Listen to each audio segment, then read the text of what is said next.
द्वितीय अध्याय देवताओं के तेज से देवी का प्रादुर्भाव और महिषासुर की सेना का विनियोग।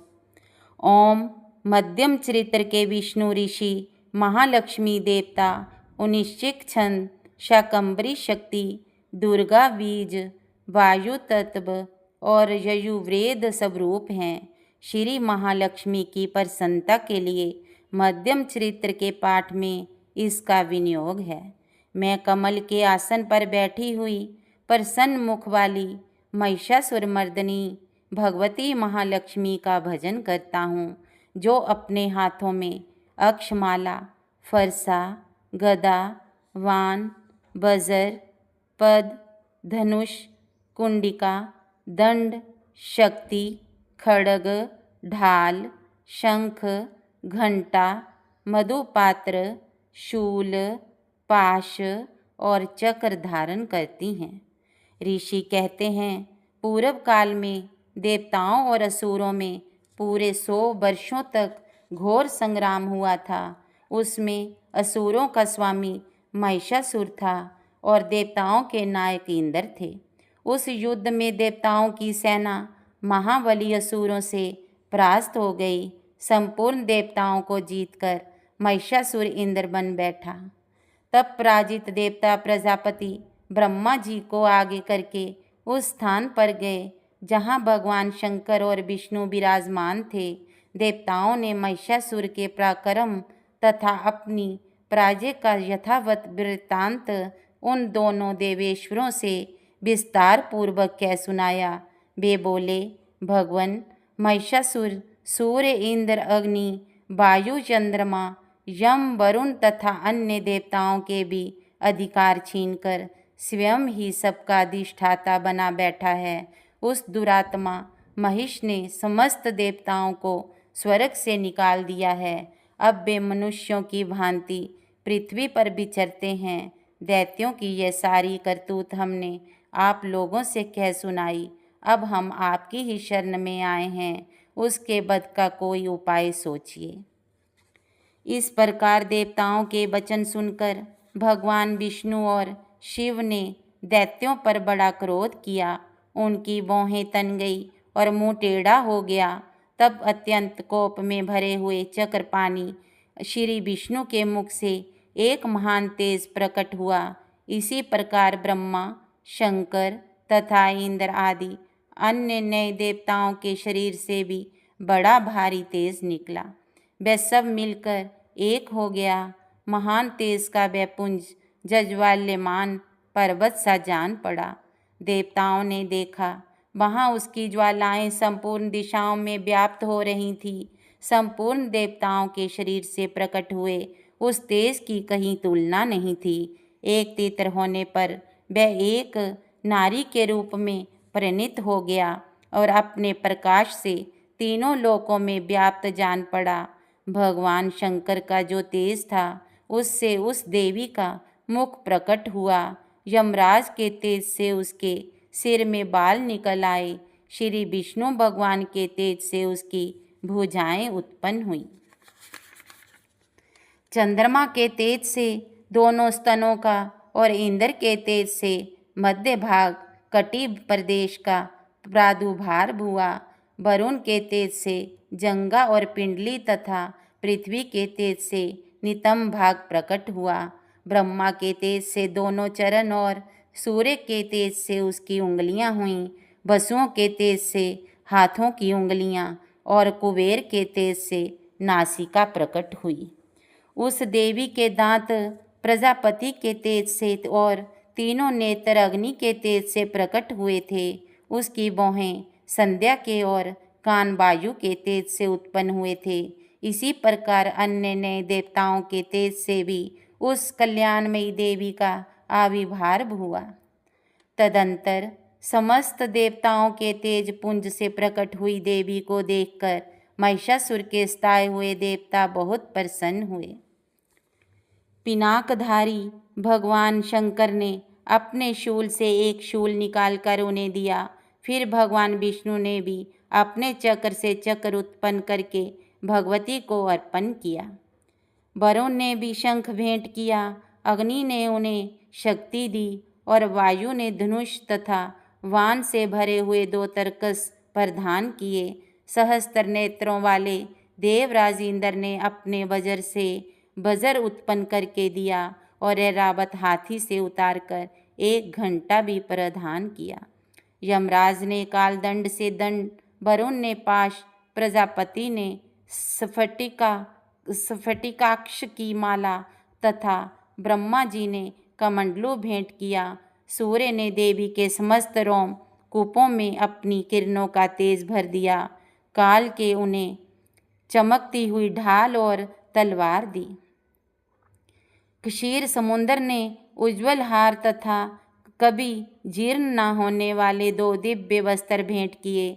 साथ ही उन्होंने दिव्य चूड़ामणि, 2 कुंडल कड़े, उज्ज्वल अर्धचंद्र, सब बाहुओं के लिए केयूर, दोनों चरणों के लिए निर्मल नूपुर, गले की सुंदर हंसली और सब उंगलियों में पहनने के लिए रत्नों की बनी अंगूठियां भी दी। विश्वकर्मा ने उन्हें अत्यंत निर्मल फरसा भेंट किया। साथ ही अनेक प्रकार के अस्त्र और अवैध कवच दिए।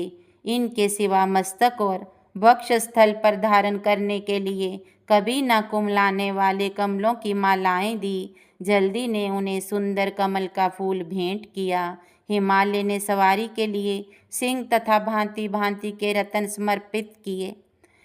धनाध्यक्ष कुबेर ने मधु से भरा पान पत्र दिया तथा संपूर्ण नागों के राजा शेष ने, जो इस पृथ्वी को धारण करते हैं, उन्हें बहुमूल्य मणियों से विभूषित नागहार भेंट दिया। इसी प्रकार अन्य देवताओं ने भी आभूषण और अस्त्र शस्त्र देकर देवी का सम्मान किया। तत्पश्चात उन्होंने बारंबार अट्टहास पूर्वक उच्च स्वर से गर्जना की। उनके भयंकर नाद से संपूर्ण आकाश गूंज उठा। देवी का व्यय अत्यंत उच्च स्वर से किया हुआ सिंहनाद कहीं समा न सका। आकाश उसके सामने लघु प्रतीत होने लगा। उससे बड़े जोर की प्रतिध्वनि हुई, जिससे संपूर्ण विश्व में हलचल मच गई और समुद्र कांप उठे। पृथ्वी डोलने लगी और समस्त पर्वत हिलने लगे। उस समय देवताओं ने अत्यंत प्रसन्नता के साथ सिंहवाहिनी भवानी से कहा, देवी तुम्हारी जय हो। साथ ही महर्षियों ने भक्ति भाव से विनम्र होकर उनका स्तवन किया। संपूर्ण त्रिलोकी को शोभग्रस्त देख दैत्यगण अपनी समस्त सेना को कवच आदि से सुसज्जित कर हाथों में हथियार ले सहसा उठकर खड़े हो गए। उस समय महिषासुर ने बड़े क्रोध में आकर कहा, ये क्या हो रहा है। फिर वह संपूर्ण असुरों से घिरकर उस सिंहनाद की ओर लक्ष्य करके दौड़ा और आगे पहुंचकर उसने देवी को देखा, जो अपनी प्रभा से तीनों लोकों को प्रकाशित कर रही थी। उनके चरणों के भार से पृथ्वी दबी जा रही थी। माथे के मुकुट से आकाश में रेखा सी खींच रही थी तथा वे अपने धनुष की टंकार से 7 पातालों को शुद्ध किए देती थी। देवी अपनी हजारों भुजाओं से संपूर्ण दिशाओं को आच्छादित करके खड़ी थी। तदंतर उनके साथ दैत्यों का युद्ध छिड़ गया। नाना प्रकार के अस्त्र शस्त्रों के प्रहार से संपूर्ण दिशाएं उदासित होने लगीं। चिक्षुर नामक महान असुर महिषासुर का सेना नायक था। वह देवी के साथ युद्ध करने लगा। अन्य दैत्यों की चतुरंगनी सेना साथ लेकर चामर भी लड़ने लगा। 60,000 रथियों के साथ आकर उदगर नामक महादैत्य ने लोहा लिया। 1 करोड़ रथियों को साथ लेकर महाहनु नामक दैत्य युद्ध करने लगा, जिसके रोएं तलवार के समान तीखे थे। वह 80 लोमा नाम का महादैत्य 5 करोड़ रथी सैनिकों सहित युद्ध में आ डटा। 60 लाख रथियों से घिरा हुआ वाशकल नामक दैत्य भी उस युद्ध भूमि में लड़ने लगा। परिवारित नामक राक्षस हाथी सवार और घुड़सवारों के अनेक दलों तथा 1 करोड़ रथियों की सेना लेकर युद्ध करने लगा। भिड़ाल नामक दैत्य 5 अरब रथियों से घिरकर लोहा लेने लगा। उनके अतिरिक्त और भी हजारों महादैत्य रथ, हाथी और घोड़ों की सेना साथ लेकर महादेवी के साथ युद्ध करने लगे। स्वयं महिषासुर उस रणभूमि में कोटि कोटि सहस्त्र रथ, हाथी और घोड़ों की सेना से घिरा हुआ खड़ा था। वह दैत्य देवी के साथ तोमर, विंध्यपाल, शक्ति, मूसल, खड्ग, परशु और पटिश आदि अस्त्र शस्त्रों का प्रहार करते हुए युद्ध कर रहे थे। कुछ दैत्यों ने उन पर शक्ति का प्रहार किया, कुछ लोगों ने पाश फेंके तथा कुछ दूसरे दैत्यों ने खड्ग प्रहार करके देवी को मार डालने का उद्योग किया। देवी ने भी क्रोध में भरकर खेल खेल में ही अपने अस्त्र शस्त्रों की वर्षा करके दैत्यों के बेसमस्त अस्त्र शस्त्र काट डाले।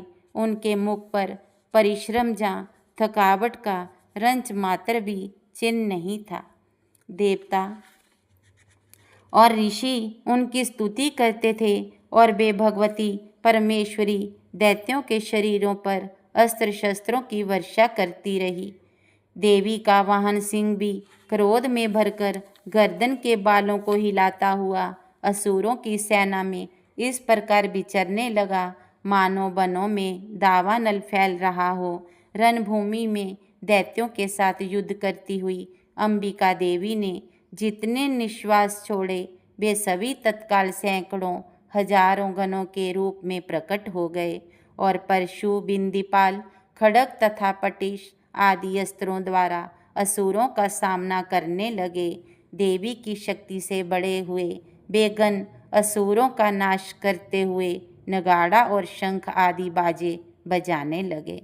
उस संग्राम महोत्सव में कितने ही गण मृदंग बजा रहे थे। तदंतर देवी ने त्रिशूल से, गदा से, शक्ति की वर्षा से और खड्ग आदि से सैकड़ों महादैत्यों का संहार कर डाला। कितनों को घंटे के भयंकर नाद से मूर्छित करके मार गिराया। बहुतेरे दैत्यों को पाश से बांधकर धरती पर घसीटा। कितने ही दैत्य उनकी तीखी तलवार की मार से दो दो टुकड़े हो गए। कितने ही गदा की चोट से घायल हो धरती पर सो गए।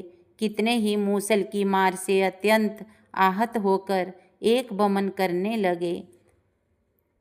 कुछ दैत्य शूल से छाती फट जाने के कारण पृथ्वी पर ढेर हो गए। उस रणांगन में बाण समूहों की वृष्टि से कितने ही असुरों की कमर टूट गई।